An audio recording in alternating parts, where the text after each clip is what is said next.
말씀은 고린도전서 13장 말씀을 같이 읽겠습니다. 고린도전서 13장 말씀을 같이 읽겠습니다. 제가 먼저 한 절 읽고 여러분들 그 다음 절 읽고 서로 교도하도록 하겠습니다. 제가 1절 읽습니다. 내가 사람의 방언과 천사의 말을 할지라도 사랑이 없으면 소리나는 구리와 울리는 꽹가리가 되고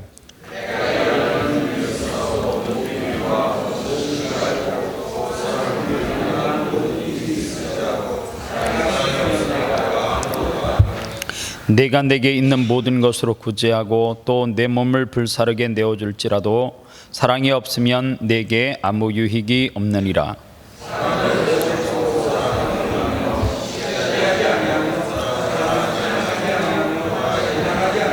무례히 행치 아니하며 자기의 유익을 구하지 아니하며 성내지 아니하며 악한 것을 생각하지 아니하며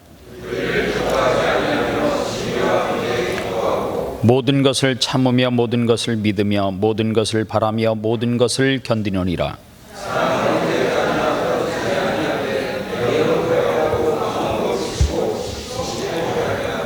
우리는 부분적으로 알고 부분적으로 예언하니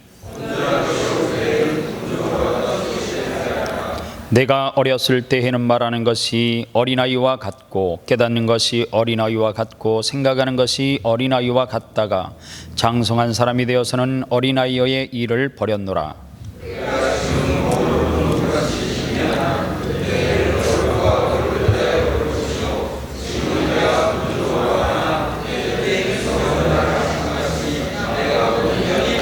같이 봅니다. 그런즉 믿음, 소망, 사랑 이 세 가지는 항상 있을 것인데 그 중에 제일은 사랑이라. 아멘.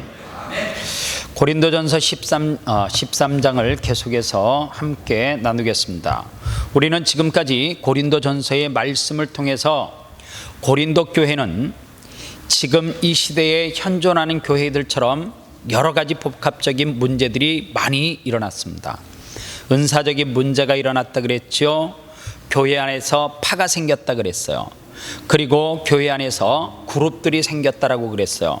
지식이 있는 사람과 지식이 없는 사람, 돈을 가진 사람과 돈을 가지지 못한 사람, 이렇게 현대교회에서 나타나는 모든 증상들이 고린도 교회 안에 나타났습니다. 은사까지 고린도 교회 안에서 누구를 시기하고 질투하고 미워하는 대상이 돼버렸습니다. 그래서 고린도 교회 성도들에게 하나님께서 주신 특별한 것이 뭐냐면 은사였어요. 그런데 은사를 받은 사람과 받지 못한 사람 사이에서도 심한 갈등의 문제가 생겼다라고 12장에서 말씀을 드렸습니다. 이 모습을 보았던 바울은 13장으로 와서 고린도 교회가 심각한 분쟁이 있는 사실을 알고 교회 성도들이 지향해야 될, 즉 공동체가 지향해야 될 모습이 지금의 이 모습이 아니라 공동체가 지향해야 될 모습을 하나로 정리를 하면서 고린도전서 13장 말씀을 통해서 사랑에 대한 이야기를 해요. 그래서 이 사랑은 개인적인 사랑이 아니라 개인 사랑에 대한 이야기 메시지를 전하는 것이 아니라 공동체에게 주는 사랑에 대한 메시지로 먼저 이해를 하시고 이 말씀을 들으면 좋아요. 그리고 고린도전서 13장 말씀은 사랑장 그렇게 이야기하는데 이 본문 말씀을 세 단락으로 나눌 수가 있습니다. 1절로부터 3절까지 나눌 수 있고요, 4절부터 7절까지, 그리고 8절부터 마지막 13절까지 세 부분으로 나누어서 볼 수가 있습니다. 1절로부터 3절에 보면 사랑에 대해서 이야기를 하면서 세 가지를 정리해서 이야기를 해요. 내가 사람의 방언과 천사의 말을 할지라도 뭐가 없으면, 사랑이 없으면 소리나는 구리와 울리는 꽹가리가 된다, 이렇게 이야기합니다. 그러니까 내가 사람의 방언과 천사의 말을 할지라도 무엇이 없으면, 사랑이 없으면 소음과 같다는 거죠. 이 이야기를 정리해보면 그런 거예요. 아무리 귀한 은사를 받아도 뭐가 깔려있지 않으면 그 속에 사랑이 깔려 있지 않으면 소음 소리에 불과하더라는 거예요. 그러니까 아무리 큰 은사를 받아도 방언을 받든지 통변을 받든지 예언을 받든지 그 모든 은사를 받아도 그 은사 안에는 무엇이 바탕으로 깔려 있어야 된다는 거예요? 사랑이. 그것이 없으면 아주 갱음을 내는 소음과 같다는 거예요. 그리고 또 하나 계속해서 보면 내가 예언하는 능이 있어 모든 비밀과 모든 지식을 알고 산을 옮길 만한 모든 믿음이 있다 할지라도, 이 믿음은 적은 믿음이 결코 아니에요. 마치 산을 옮길 만한 어려움을, 자기에게 오는 어떤 어려움이라 할지라도 그것을 다 극복할 수 있는 믿음이 있는 사람조차도 사랑을 전제로 하지 않으면 그 믿음은 아무 소용이 없다는 거죠. 그래서 가만히 보면 자기의 만족에서 비롯된 구제와 헌신도 마찬가지예요. 내가 내게 있는 모든 것으로 구제하고 내 몸을 불사르게 내어줄지라도 사랑이 없으면 아무 유익이 없다, 그 말이에요. 그것은 무엇에 불과하느냐? 허상에 불과하다, 그 말입니다. 종교적인 열심이 있는 것을 신앙이 깊다라고 착각하는 사람이 있어요. 우리는 어떤 사람이 구제를 많이 해요. 저 사람 신앙심이 깊다, 이렇게 이야기하고, 어떤 사람이 믿음이 있는 행동을 하면 저 사람이 믿음이 깊다, 그렇게 이야기하고, 어떤 사람이 예언하고 통변하는 은사가 있으면 저 사람은 하나님과 직통하는 사람이라고 생각을 한다는 거예요. 그런데 잘 보면 그 바탕 속에 무엇이 깔려 있지 않으면요, 사랑이 없으면 결코 그것은 아무런 유익이 없다, 그 말이에요. 그리고 4절로 7절 말씀을 보면 사랑을 정의할 때 15가지로 정리를 쭉 해놓았어요. 오래 참고 온유하고 시기하지 아니하고 자랑하지 아니하고 교만하지 아니하고 무례히 행치 아니하고 자기의 유익을 구하지 아니하고 성내지 아니하고 악한 것을 생각하지 아니하고 불의를 기뻐하지 아니하고 진리와 함께 기뻐하고 모든 것을 참으며 모든 것을 믿으며 모든 것을 바라며 모든 것을 견딘다. 이게 사랑의 15가지 종합 선물 세트예요. 그런데 먼저 사랑은 기다림이고 온유함이라고 성경에서 말하고 있거든요. 이 온유하다라고 하는 말을 우리가 생각할 때에 어떻게 생각하느냐 하면, 온유하다 그러면 첫째 부드러운 사람, 그리고 온화한 성격을 가지고, 그리고 좀 이렇게 뭐라 그럴까요? 나대지 않는 사람이라고 표현을 하는 게 좋을 것 같아요. 막 나대지 않는 사람, 차분하게 있는 사람을 온유하다 그렇게 표현을 하는데 잘못된 표현이에요.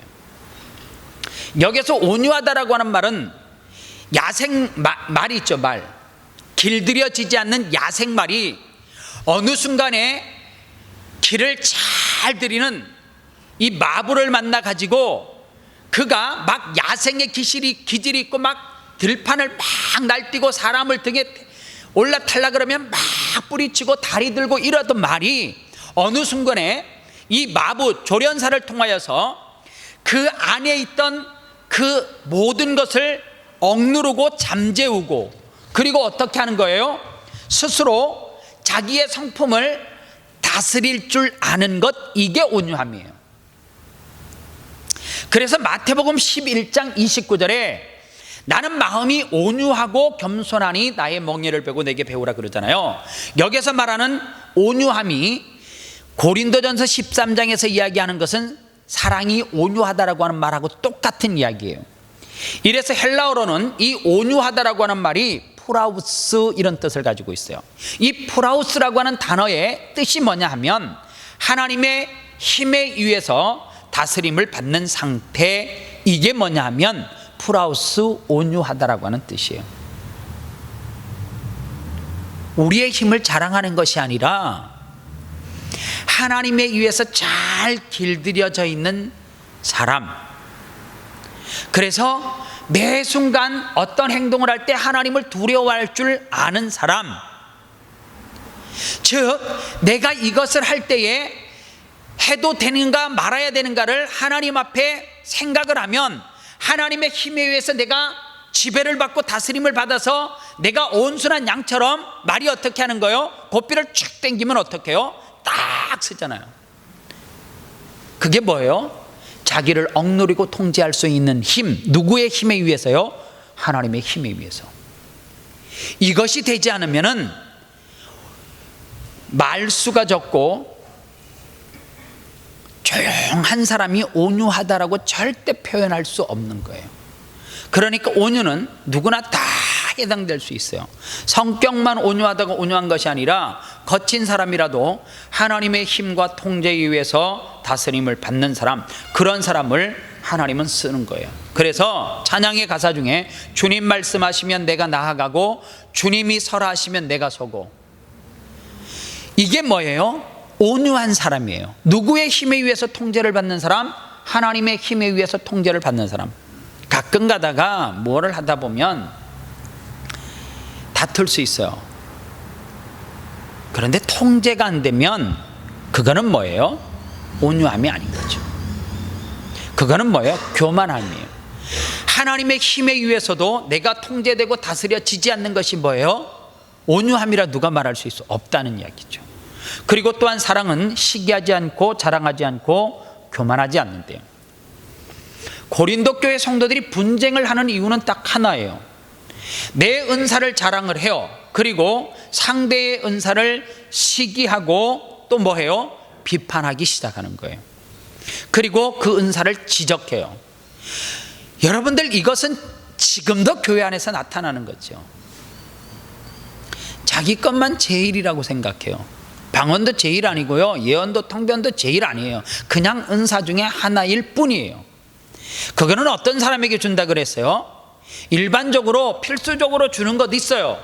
그런데 그거는 특별하게 주는 거예요. 특별하게 주는 거는 뭐라고 생각을 하면 되느냐 하면, 하나님이 그 특별한 것을 은사를 통하여서 특별하게 그 사람을 쓰려고 주는 것이지, 그것을 가지고 다른 은사와 비교해서 다른 사람을 비방하거나 내리기 위해서 주는 것 절대 아니라는 거예요. 그래서 하나님 앞에 받은 은사는 그 어떤 것이라도 자랑하면 안 돼요. 왜 자랑하면 안 되냐면, 하나님은 그 은사를 사용하라 줬지 자랑하라고 준 게 아니에요. 가끔가다 그래요. 제가 우리 교회 청년들이, 워킹 청년들이 자주 이렇게 바뀌잖아요. 근데 지금도 참 기억에 남는 청년이 있어요. 수령이라고 하는 자매 있죠. 노래 잘했던 친구. 정말 우리 교회 완 친구 중에 목소리가 좀 허스키한데 좀 프로 같은 기질이 좀 났던 자매가 있어요.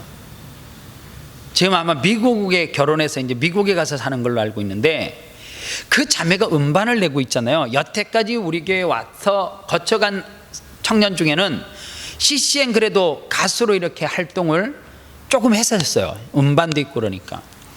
그런데 그 친구가 워킹으로 왔었어요. 그런데요, 제가 그 자매에게 참 감동받은 게 하나가 있어요. 어느 날 제가 막 토요일 날 말씀을 준비하다가 뭔 찬양을 막 부르는데 이거를 꼭 솔로로 하고 싶은 마음이 밤 늦게 드는 거예요. 일주일 전에 들어야 되는데 이 감동이 오는 거예요. 막 내 혼자 찬양을 하다가 그 자매가 했으면 좋겠다라고 하는 생각이 토요일 날 한 12시 넘어서 드는 거예요. 문자 보내요, 제가. 그 다음날 해요.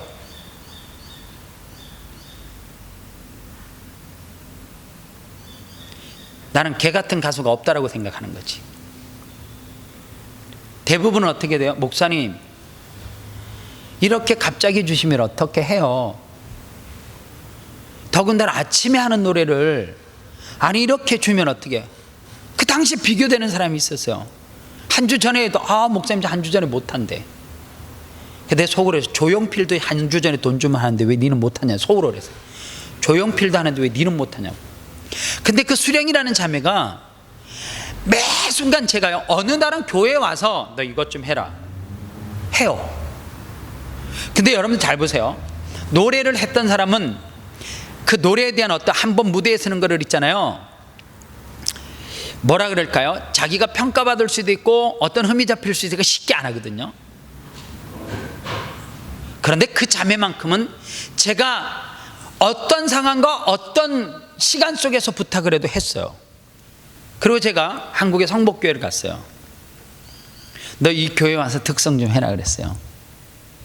해요. 근데 제가 그때 느꼈어요. 하나님 앞에 받은 은사, 찬양 잘하는 게 은사잖아요. 그 은사죠. 은사는 주님이 쓴다라고 했을 때, 내가 주님은 아니지만 주님이 이와 같이 쓴다라고 할 때, 주님 저 써주십시오. 목회를 할 때 제가 훈련을 정말 호되게 받은 목사님이 수요 예배, 예를 들어서 지각한다든가 아니면 새벽 예배, 전도사 시절인데도 안 나오면 있잖아요. 주일날 오후 예배는 보통 헌신 예배 같은 거 하잖아요, 교회에서. 그러면 주보에다 딱 만들어놔요. 여선교회 헌신 예배, 사회 누구, 기도 누구, 뭐 누구 이름 다 해놔요. 본문 뭐, 제목 뭐 다 해놓고 강사 이름 딱 들어가잖아요. 담임 목사님이 이제 강사죠. 외부 강사 안 부르면. 그런데 내가 한 주 전에 뭔가 좀 목사님에게 시원케 못한 내 스스로 조금이라도 돌아보고 짚히는 게 있으면 긴장해야 되죠. 이렇게 하세요. 여선교회 헌신 예배면 한국은 보통 한복 입고 나오시잖아요, 그죠? 한복 입고 사회 딱 보고 화장, 머리 또 그 전날 다 이렇게 해갖고 다 만들어 갖고 오고, 나도 그런 헌신 예배 해보고 싶어요. 시드니에서. 불가능하겠지만. 근데요, 그리고 쫙 나와가지고 있잖아요, 한복 패션쇼 하는 것 같아요. 막 쫙 입고 나오셔가지고 쓰면, 그때 이제 맞춰보는 거예요. 저 집사님이 누구 남편이 누구지? 이 맞춰봐야 돼요. 너무 변장을 잘해갖고 오셔. 너무 예쁜 거예요. 근데 특송까지 딱 끝난 이 이야기는 뭐예요? 보통 사회를 보면 순서가 있잖아요. 본문 읽고요, 그것도 또 목소리 좋은 여선교 회원이 나와갖고 오늘 하나님이 주신 말씀을 봉독해 드리겠습니다 딱 하고 다 읽고 나와요. 그럼 이제 그 다음에 특송하죠, 순서가. 그럼 그 다음 특송 끝나면 누가 나와요? 설교하는 목사님이 나와야 되잖아요. 목사님이 나오셔요. 예, 오늘 이 시간 하나님이 특별한 은혜를 주셔서 강사님이 바뀌셨습니다. 오늘 이 여선교회 이 본문과 이 제목을 가지고 방병복 전도사님 나오셔서 말씀 전하실 때, 나오실 때 할렐루야로 박수로 환영하겠습니다. 뒤에 멍하게 앉아 있는데. 근데 그게요, 지금 같으면 100번 1000번 시켜도 할 것 같아. 왜냐하면 버튼만 누르면 설교 나오니까. 솔직히 버튼만 누르면 나오면서 설교 한 편 딱 준비해서 할 수 있어요. 왜 못하겠어요? 그거요. 하는데 그때는 내가 버튼만 누르면 설교가 나올 때가 아니라 원고 보고 읽기 바쁘고 일주일 내내 내가 그것에 온 신경을 쓰고 소화도 안 되고 잠도 안 오고 이럴 때인데, 그렇게 시켜버리는 거예요. 설교했겠어요? 못했겠어요? 무슨 능력으로 해요? 제가 그때 했던 설교가 뭔 줄 아세요? 여러분, 제가 오늘 무슨 설교하려고 하는 줄 아십니까? 뭐 말은 해야 되니까, 박수 받고 기도하고 난 다음에 설교를 해야 되니까, 여러분 제가 오늘 무슨 설교하려고 하시는 줄 아십니까? 그러니까 그 사람들이 어떻게 알아요? 모르잖아요. 가만히 있어요, 여러분들처럼. 제가 한 말이, 그 다음에 말이 뭐냐면, 뭐 말을 해야지, 뭐 오고 가야지 뭐가 될 것 같은데 말을 안 하고 눈을 멜뚱멜뚱 떠갖고 잡아먹을 듯이 쳐다보니까, 여러분들이 모르는 거 제가 무슨 말씀 하겠습니까? 죄송합니다. 그걸 내려갔어요. 제가 이거를 3번 당했어요. 마지막에 3번째 뭐라고 했는 줄 아세요? 2번째 내가 또 올라가서 당황돼 갖고, 제가 무슨 설교하려고 하는 줄 아십니까? 그러니까 예 그러더라고요. 모른다 그러면 내가 뭔가 해보려고 그러는데 안다 그러니까 그게 또 당황스러운 거예요. 예상한 대답이 안 나오니까. 여러분들이 아는 것 제가 설교하면 뭐 하겠어요? 내려가겠습니다. 또 내려갔어요. 교인들이 짰나 봐요. 방전사가 올라와서 또다시 설교 시킬 때인데 그러면 한쪽은 예 한쪽은 아니요 이렇게 대답하라 했나 봐요. 내가 또 물어봤어요. 제가 무슨 설교하려고 하는 줄 아시냐고 그랬더니 한쪽은 예 한쪽은 아니요. 근데 두 가지 중에 하나만 나오면 설교하려고 그랬어요.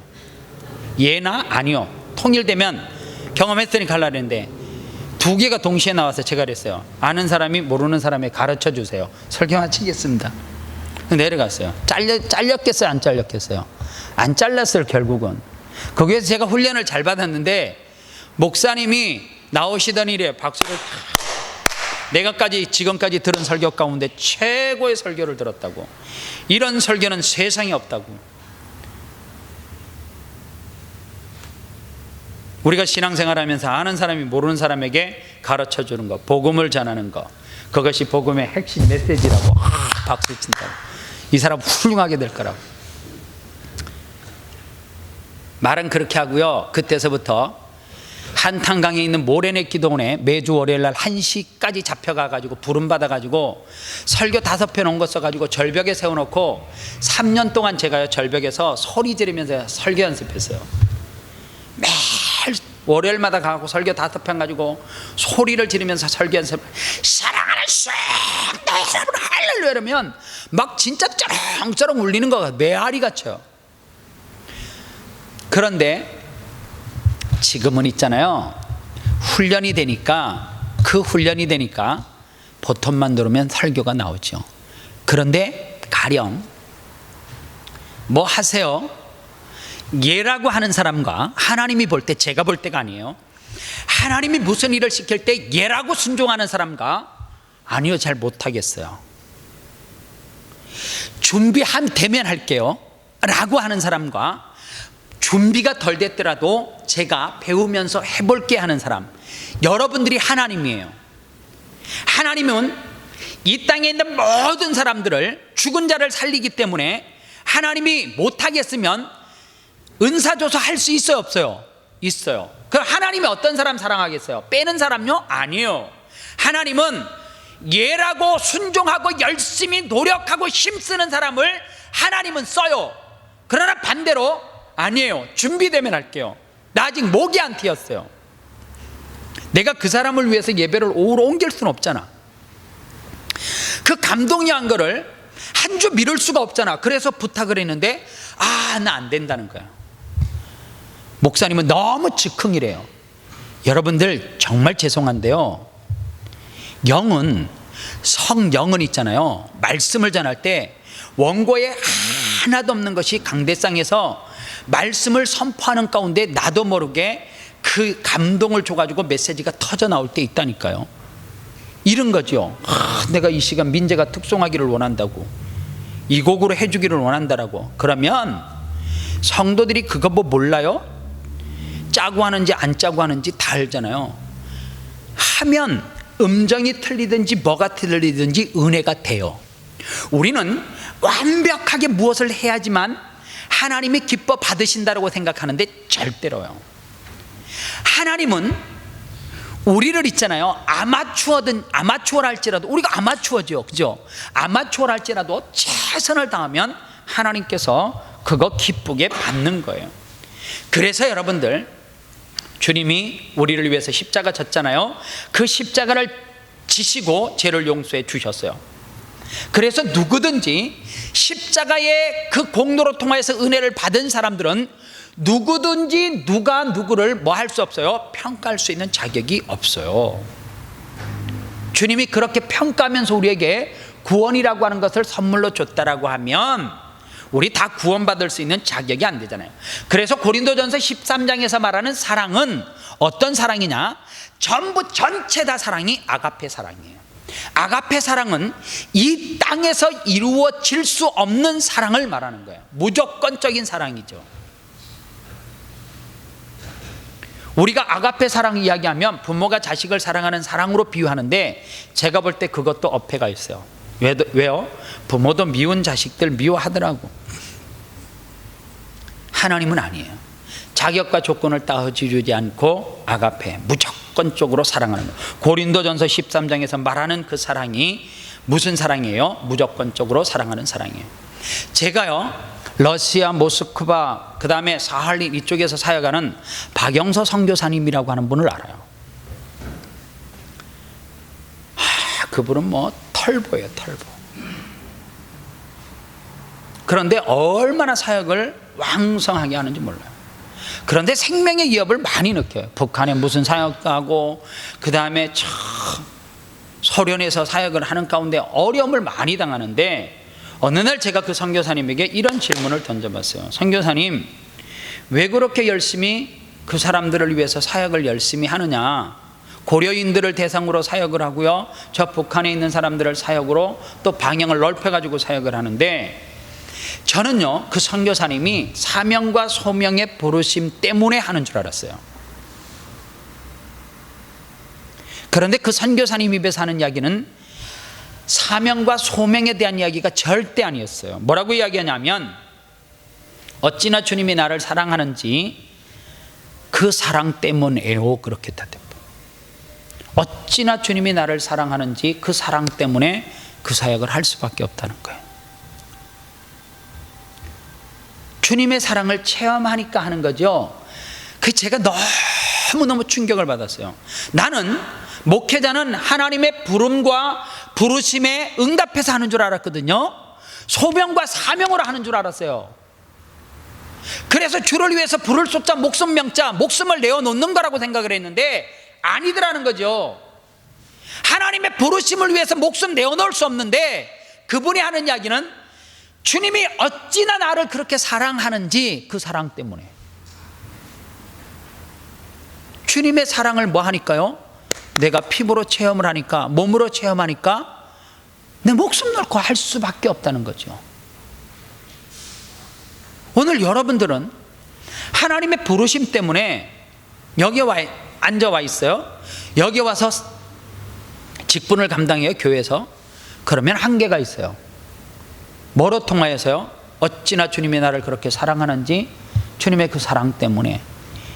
이 사랑이면 우리가 어떠한 것에서 대가를 지불해도 우리는 어떻게 한다는 거예요? 주님이 우리를 위해서 목숨을 내어 던진 것보다 더 표현할 수 있는 방법이 이 땅에서는 사실 없다는 거죠. 그래서 여러분들, 사랑은 성내지 아니하며 악한 것을 생각하지 않는 거예요. 공동체의 화목을 깨는 것,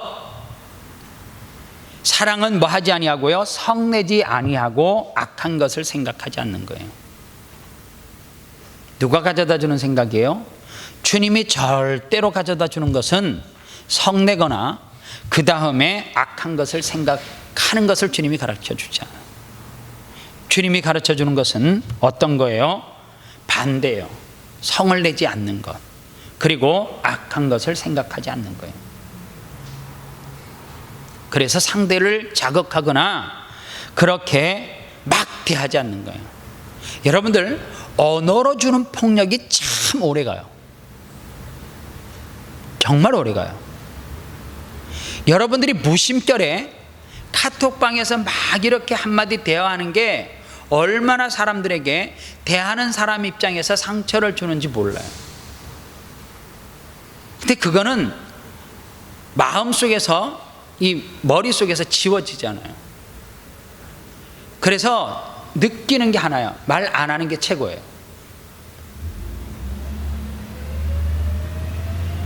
별것 아닌 마음으로 농담 한번 딱 던졌는데 있잖아요. 그게 어떤 사람에게는 엄청난 상처가 될 수 있어요. 나는 아무 생각 없이 무심결에 던졌는데 그게 상처가 될 수 있다는 거예요. 그래서 사랑은 진리를 기뻐한다는 것이 무엇이냐? 여기서 진리는 복음을 이야기하는 게 절대 아니에요. 진리가 뭐냐? 고린도 교회에는 영향력이 있는 사람들이 여론을 조작하고 그것을 권력으로 삼았어요. 그래서 소문을 만들어요. 한 영혼을 궁지에 몰아넣기도 하고 자신이 원하는 바를 이루는 데 사용하기도 해요. 그런데 바울이 말하는 진리를 기뻐한다는 것이 뭐냐면, 그러한 여론을 조작하는데, 만드는데, 어떤 개인의 권력을 만드는데 휩쓸리지 아니한다, 그 말이에요. 그래서 바울은 고린도 교회 성도들에게 뭐라고 이야기해요? 더 큰 은사를 사모하라는 거예요. 앞에 있는 12장에서 말하는 너희들이 이런 거를 갖고 이런 것을 받았다 할지라도 더 큰 것을 뭐 하라고요? 구하래요. 그러면서 사랑장은 이렇게 시작해서 이렇게 마쳐요. 사랑은 처음에 뭐로 시작하죠? 오래 참고, 그리고 마지막 사랑은 견디느니라, 이렇게 시작되는, 맞춰요. 그래서요, 오늘 이 고린도전서 13장의 결론이 뭐냐? 12절로 13절에 보면 우리가 지금은 거울을 보는 것 같이 희미하나 그때에는 얼굴과 얼굴을 대하여 볼 것이요, 지금은 우리가 부분적으로 하나 그때에는 주께서 나를 아신 것 같이 내가 온전히 알리라. 여기서 보면 우리가 지금은 거울로 보는 것 같이 희미하나, 이렇게 기록되어져 있죠. 거울로 보는데 무슨 희미해요? 거울을 보면서 하얀 머리를 새치를 뽑고요, 거울을 보면서 짜기도 하고요, 얼마나 잘 보이는데요. 그런데 이 말씀을 지금 비교하면 이해를 못해요. 거울로 보는 것이 것같이 희미하나 그때 당시의 거울이 지금 유리로 된 거울이 아니에요.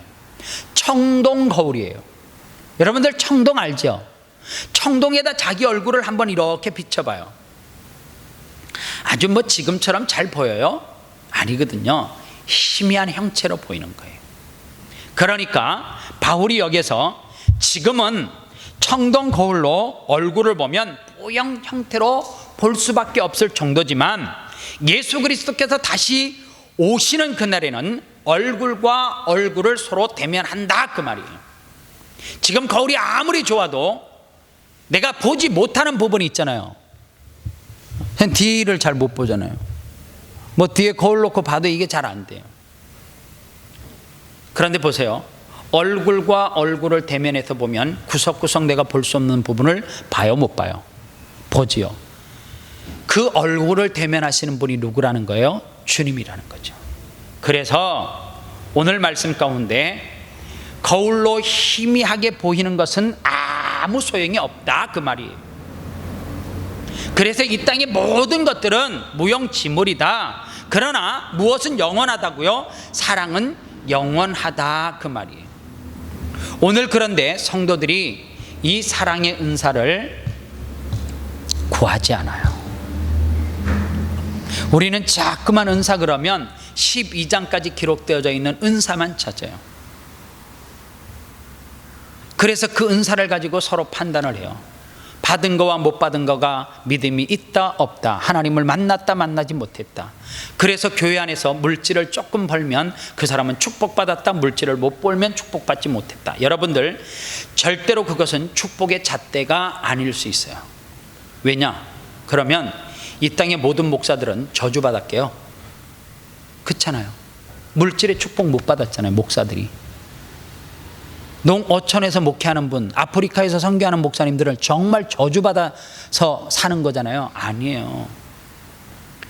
은사를 받은 사람, 은사를 못 받은 사람, 20년 30년 신앙생활 하는데 방언 못 받아서 그 사람은 저주받은 사람이에요? 그러면 고신측은 다 저주받은 사람이에요, 제가 볼 때.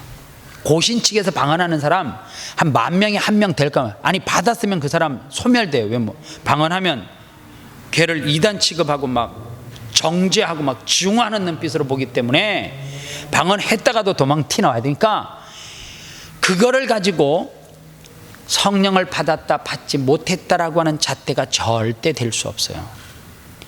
최고의 은사는 뭐냐? 바울이 고린도 교회 성도들에게 결론을 지어서 말했던 것이 사랑이에요. 오늘 여러분들은 사랑의 은사가 있습니까? 오늘 여러분들은 고린도전서 13장에서 말하는 15가지의 사랑,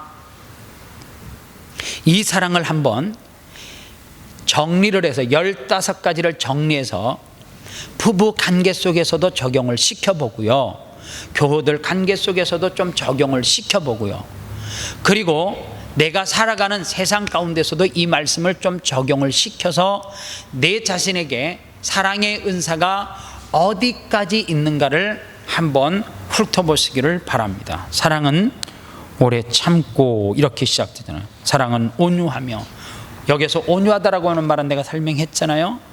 기질대로 성격대로 막 확 하는 것이 아니라 성령의 통제에 의해서 하나님의 심의에서 그것도 다스리고 누를 수 있는 사람, 그것이 온유한 성품이라 그랬어요. 사랑은 자랑하지 아니하며 교만하지 아니하며 무례히 행치 아니하며 자기의 유익을 구하지 아니하고. 여러분들, 교회 공동체는 내 유익을 구하기 위해서, 나 자신의 무엇을 드러내기 위해서 하는 거 절대 아니거든요. 성내지 아니하고 악한 것을 생각하지 아니하며. 제가 15가지 항목을 쭉 정리를 해놓고 나 자신을 보니까 반도 패스가 안 되더라. 반도. 여러분들 성적 아시죠? 60점 밑으로 페일되는 거 아시죠? 내 신앙이 지금 페일이 되는 선인지 아니면 간신히 패스하는 되는지를 이 고린도전서 13장에 있는 두 번째 단락에 15가지 사랑을 딱 메모하시고, 나 잘 참는가, 사랑은 오래 참고, OX로 그냥 답하세요. 뭐 복잡하게 한다, 중간이다, 못한다, 아주 못한다 이런 거 하지 마요. 그 세상에 사는 거고, 사랑은 오래 참고, 오래 참는가 못 참는가, X면 X, O면 O. 자기가 스스로 점수 매기면.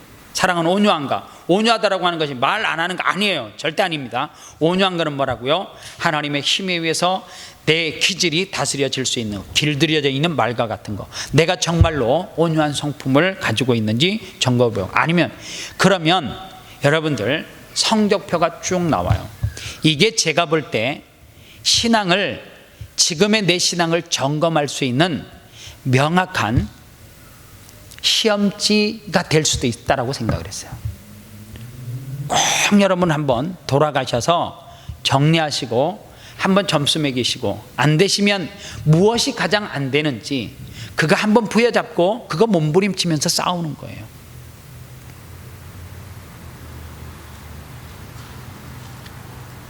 부부가 살아갈 때 그러잖아요. 여보, 나 그거 싫어해. 그렇게 이야기해요. 그러면 정말 사랑하면 어떻게 해요? 고치려고 노력하죠. 젊어서는 안 고쳐. 젊어서는 자기가 잘났는 줄 알고 안 고쳐. 나이 들면 고쳐. 신앙이 성숙됐다라고 하는 것이 다른 게 아니에요. 목사님, 난 죽어도 이건 안 됩니다. 안 되긴 왜 안 돼요? 돼야지 그게 제대로 된 신앙이지. 부부 관계가 10년, 20년, 30년 지나 보면 어느 순간에 다 어떻게 해요? 아휴, 전에는 안 참았는데 참고 사는 거죠. 서로 양보하는 거죠. 내가 더 뭐 하는 거죠. 그러면서 맞춰가잖아요. 이거 지금 하나님이 우리에게 요구하는 거거든요. 하나님이. 이거는 첫째, 교회 공동체 안에서 그렇게 살으라는 거예요. 이게 안 되면서 내가 직분 감당하는 거는 결국에 교회 안에 무엇만 일으켜요? 불화만 일으켜요. 교회 공동체를 자꾸만 화목하게 가지 못하게 하는, 공동체를 깨트리는 데 사용되어져요. 이거는 누구도 예외 없어요. 저도 예외가 없어요.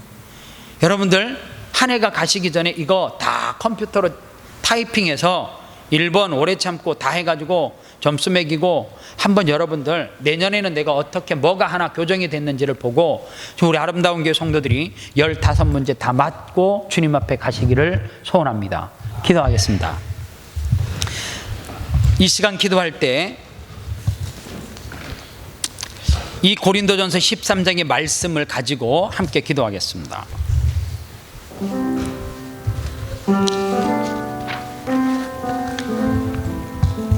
사랑의 15가지 정의가 4절로부터 7절에 있습니다. 무엇이 내가 정말 잘 안 되는지, 무엇이 내게 턱없이 부족한지, 아니 나는 이것만큼은 되는데 혹시 되는 것도 어느 순간에 내가 쓰지 않고 사용하지 않아서 소멸되고 있지는 않은지를 좀 돌아보시기를 바랍니다. 우리에게 사랑의 방언과 천사의 말을 하는 것이 중요한 것이 아니라, 사랑이 없으면 소음처럼 들려지고요, 내가 예언하는 능이 있고 하나님의 비밀을 아는 지식이 있어도, 산을 옮길 만한 믿음이 있어도 사랑이 없으면은 아무것도 아니라 그랬습니다. 아무리 구제하는 것 좋아하고 내 몸을 불사르게 내어줄지라도 사랑이 없으면 허상이다, 그렇게 이야기했습니다. 우리 정말로 신앙생활, 어쩌면 이 고린도전서 13장의 말씀을 가지고 나 자신을 비춰보고 평가해보면